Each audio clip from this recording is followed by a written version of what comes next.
Future plans क्या रखे हैं? कोई और तो मुझे काम नहीं आता ना। हाँ नहीं, बुनियादी तरह काम से कोशिश की है मैंने एक दो जगह पे काम करने की, मैं कर नहीं सकता हूँ। और कुछ क्या प्लान है मेरा अल्लाह जानता है। कोई ऐसी वो नहीं है, मैं जैसा हूँ जो हूँ वो सबको पता है। लोग कहते हैं कंप्रोमाइज़ करो हो पाएगा पता नहीं और मेरा अल्लाह जानता है कि इसके बाद मैं किस तरफ जाऊंगा, क्या करूंगा, वही प्लान करता है। बेहतर प्लान करने वाला वही है, तो ज़्यादा सोचना नहीं है। जिस दिन काम करूंगा उस दिन की जो स्टोरी होगी उस पर बात करूंगा बस। सब कुछ बदल रहा है, चीज़ें चेंज हो रही। मैं अपनी ओपिनियन खुल के देने की मुझे आदत है बस। तो मुझे बहुत सारे लोग ये मशवरा पहले भी देते रहे हैं कि यार तू ओपिनियन ना खुल के दे, न्यूज़ दे दे, ओपिनियन ना दे। अपनी ओपिनियन तू खुल के दे ही ना कभी भी, और जैसे बात करता है वैसे बात ना कर। अब मैंने ऐसे ही सीखा। मैं जब छोटा था ना तो कभी पूछा ना किसी ने अम्मी अच्छी है या अब्बू, तो उस दिन जो अच्छा लगता था मैं कहता था ये। मैंने कभी नहीं कहा कि दोनों। हमारे बच्चे करते हैं ना ये कभी कभी, मैंने कभी नहीं कहा कि दोनों, और क्लैरिटी के साथ कि ये अच्छा है, ये आज नहीं अच्छा लग रहा, या ये ज़्यादा अच्छा लग रहा है, ज़्यादा अच्छा लग रहा है। तो पाकिस्तानी तो इंडस्ट्री वो मेरे से नहीं होता। मैं ज़रा क्लैरिटी के साथ ही, अली देख ये अच्छी तरह याद है मुझे, जो चीज़ बुरी लगती थी मैंने हमेशा तेरे भाई मुंह पे बताया कि ये बुरा है भाई, साफ गोई रही है हमेशा का। नाराज भी हुआ कई दफा, 100%, और भी दोस्त नाराज हुए 100%। कई जगहों पे ऐसा हुआ कि मेरी वजह से फड्डा भी हो गया। हाँ भाई तेरा भी फड्डा हो गया मेरी ऐसे वजह ही, से। यस। कि मैंने साफ बात की कि नहीं यार ऐसे नहीं है, ये है। ऐसे ही सारी जिंदगी ऐसे ही जिया हूँ। कभी दिल टूटा हो, कभी सोचा हो, कोई रिकंसिडर किया हो, कोई ऐसा लम्हा आया हो कि गिव अप किया हो कि अच्छा यार किस लिए कर रहा हूँ, क्यों कर रहा हूँ, छोड़ देना चाहिए, नहीं करना चाहिए, सोचा है कभी ऐसा? बहुत दफा मैं कोई स्टील का बना हुआ मैं या मैं कोई फौलाद का बना हुआ आदमी हूँ जैसे दर्द नहीं होती, या जो जिसको नींद नहीं आती, या जो जागता नहीं है, या जिसको तकलीफ नहीं होती, या दिल नहीं दुखता। नॉर्मल आदमी हूँ मैं, ये तो अल्लाह का काम है। देखें वही आपको सब्र, हिम्मत, इस्तकामत दे सकता है।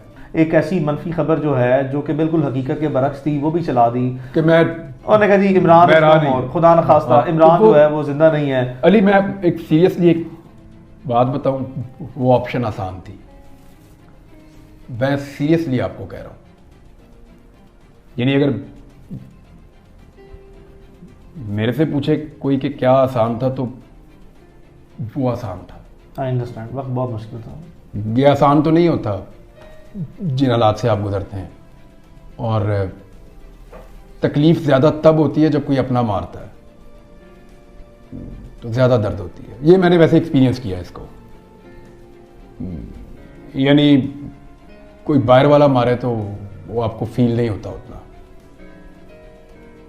तो ये चीज़ मुझे शायद ज़्यादा फील हो रही थी कि यार मैं कोई इस मुल्क का गद्दार तो नहीं हूँ, मैंने कोई इस मुल्क के राज तो नहीं चुराए हुए, मैं कोई किसी दुश्मन मुल्क के साथ तो नहीं मिला हुआ, या मैं कोई ऐसी बात तो नहीं कर रहा कि जो मेरे मुल्क की नज़रियात के ख़िलाफ़ है। मैं जो बात कर रहा था वो डिफरेंस ऑफ ओपिनियन में आ सकती है, और वो कोई भी किसी से भी कर सकता है, कोई भी कर सकता है किसी से। तो इसका मतलब ये नहीं था कि मुझे ट्रीट किया जाए या किसी को भी ट्रीट किया जाए ऐसे जैसे कि वो इस मुल्क का दुश्मन है। कोई मेरा तमाशा देखने आया, किसी को तस्कीन हुई मुझे ऐसे देख के, किसी को बहुत दुख हुआ, कोई मुझे गले लगाने आया, कोई मुझे हौसला देने आया, कोई दुआएं देने आया, कोई मुखबरी करने आया बहुत से सबके चेहरे पहचाने, हर तरह के लोग सब चेहरे पहचाने, और मैं सबको ही मिला हूँ, सबकी बात सुनी है मैंने। अच्छा मुझे ना हैरत नहीं हुई बाकियों की, मुझे राणा सनाउल्लाह साहब की हैरत हुई। राणा साहब जब गलत केस में फंस गए तो मैंने बहुत शोर मचा दिया। उस वक्त की गवर्नमेंट ने और एस्टेब्लिशमेंट ने मेरे पे बहुत दबाव डाला। उन्होंने कहा जी आपका पॉइंट ऑफ व्यू इस पॉलिटिकल पार्टी से क्लैश कर जाता है तो आप क्यों। मैंने कहा जी यहाँ राणा सनाउल्लाह ठीक है, ये केस गलत बनाया आप, गलत केस है।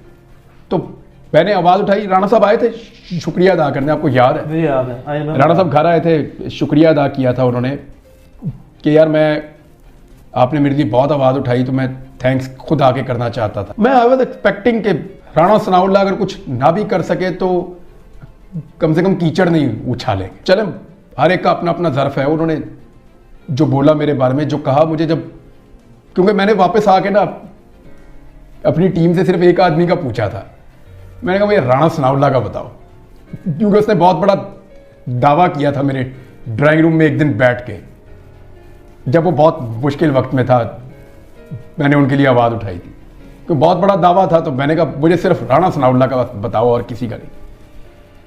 उन्होंने कहा जी उसने ना सिर्फ आपके बारे में लाइल्मी रखी बल्कि आपके खिलाफ प्रोपेगेंडे का हिस्सा बना। वो जुमले मैं नहीं दोहराना चाहता। ये बात दुरुस्त है।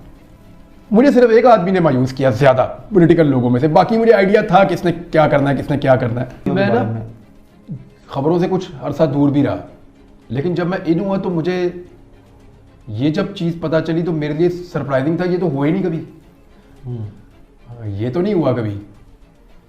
अब वो खवातीन है, वो बच्चों वाली भी हैं बीच में, वो उनके बच्चे उनसे दूर है, मिल नहीं पा रहे।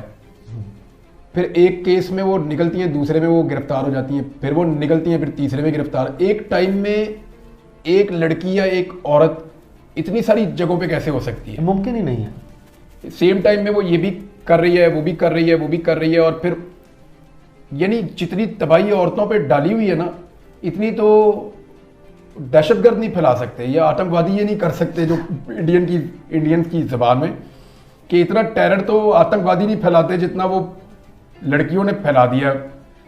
अब ये नई चीज़ है, और ये जो पैटर्न सेट हो रहा है ना, ये परेशानी की बात है बाकी पॉलिटिकल पार्टीज के लिए।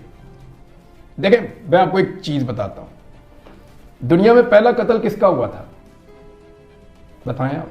आपको याद होगा, ये जब दुनिया बनी, आदम अलैहिस्सलाम आए, उनके बाद उनकी औलाद आई, तो पहला कत्ल कौन हुआ था? याद है ना आपको? हाबील काबील का वाकया सबको याद है। एक भाई ने दूसरे को कत्ल किया और फिर कैसे दफन किया। दूसरा कत्ल कौन हुआ था याद? तीसरा कौन हुआ था याद है? किसी को नहीं याद कि दूसरा आदमी कौन कत्ल हुआ इस जमीन पे, तीसरा कौन कत्ल हुआ, चौथा कौन हुआ, 12वां कौन हुआ, 14वां। पहला कत्ल सबको याद रहता है। जो आज एक पॉलिटिकल पार्टी पीटीआई के साथ हो रहा है ना, ये पहली दफा इस लेवल पे मामला गया। ये आप मानते हैं? हाँ, मतलब ये आप कोर्ट में देखते हैं ना चीजें। हाँ, ऑफ कोर्स। नहीं, इस लेवल पे तो हमने तो अपनी लाइफ में सैकड़ों लोगों को रिप्रेजेंट कर रहा हूं, मुझे इसकी सेवेरिटी का अंदाजा है। बुजुर्ग मुकला से आप मिलते हैं, उनसे आपने पूछा कि ये लेवल पे कभी हुआ? This is unprecedented, this is at a very different scale. ये पहली दफा हो रहा है। हाँ, मतलब अपनी नौयत की मखसूस हालात। ये याद रखा जाएगा। ये जिस के साथ दूसरी दफा होना है ना, किसी ने बॉदर भी नहीं करना, क्योंकि एक जगह पे एक पैटर्न सेट हो रहा है कि जी बेडरूम में भी घुसा जा सकता है, औरतों के ऊपर टॉर्चर भी हो सकता है, उनको घसीटा भी जा सकता है, उनको गालियां भी दी जा सकती हैं, उनको लंबे अरसे तक ज्यादा केसेस में गिरफ्तार भी करके रखा जाता है। ये एक पैटर्न सेट हो रहा है इस मुल्क में। जब ये नून लीग या पीपल्स पार्टी के साथ होगा ना, तो ये दूसरी दफा होगा। जैसे दूसरा कत्ल किसी को याद नहीं है ना, तो इसकी फिर वो बात नहीं रहेगी। वो लोग कहेंगे ऑब्वियसली यार, पहले एक के साथ हुआ, दूसरे के साथ भी हो गया, तीसरे के साथ भी हो सकता है। नॉर्मलाइज हो जाती हैं चीजें।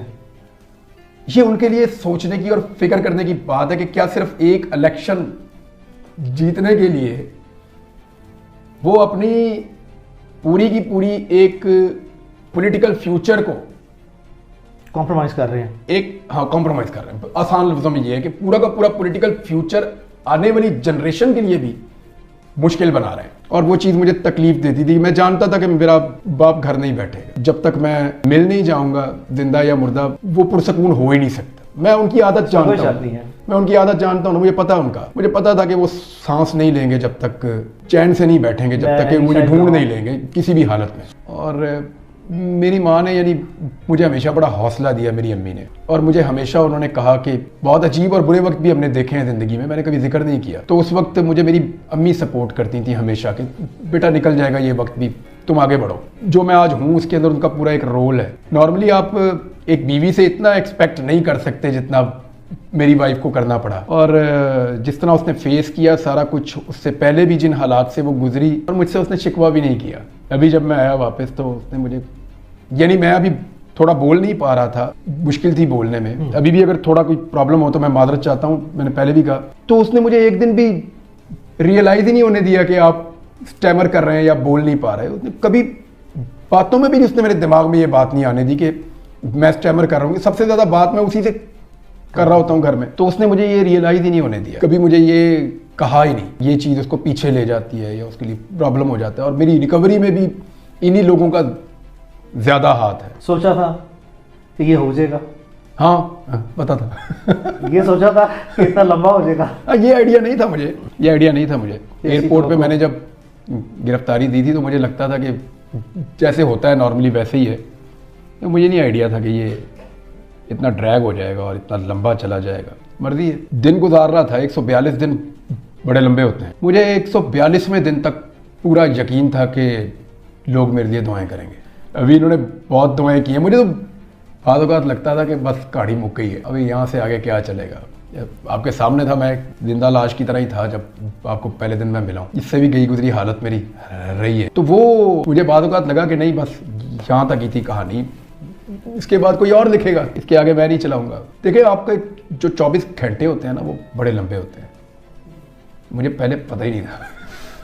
अब आगे एहसास ज़्यादा हुआ है, इसमें कोई शक नहीं है। पता ही नहीं था कि 24 घंटे कितने बड़े होते हैं। 100 दिन गुजर जाते हैं तो आप सोचते हैं कि शायद लोग मुझे भूल रहे हैं। आपके दिमाग में ये बात आती है, आप ये सोचते हैं कि शायद लोग मुझे भूल रहे हैं। यानी आप अपना नाम ही ना सुने, अगर इतना अर्सा कोई आपको आपके नाम से बुलाए ही ना। जब मैं घर आया तो मुझे मेरे नाम से जब बुलाया, मुझे बड़ा अजीब उस दिन लगा। मेरे अम्मी अब्बू से मैं मिला तो मुझे ये फील हुआ कि ये मुझे एक्सपेक्ट नहीं कर रहे थे कि ये ऐसे वापस आ जाएगा। तो बात ये है कि इन चीज़ों को जस्टिफाई नहीं किया जा सकता।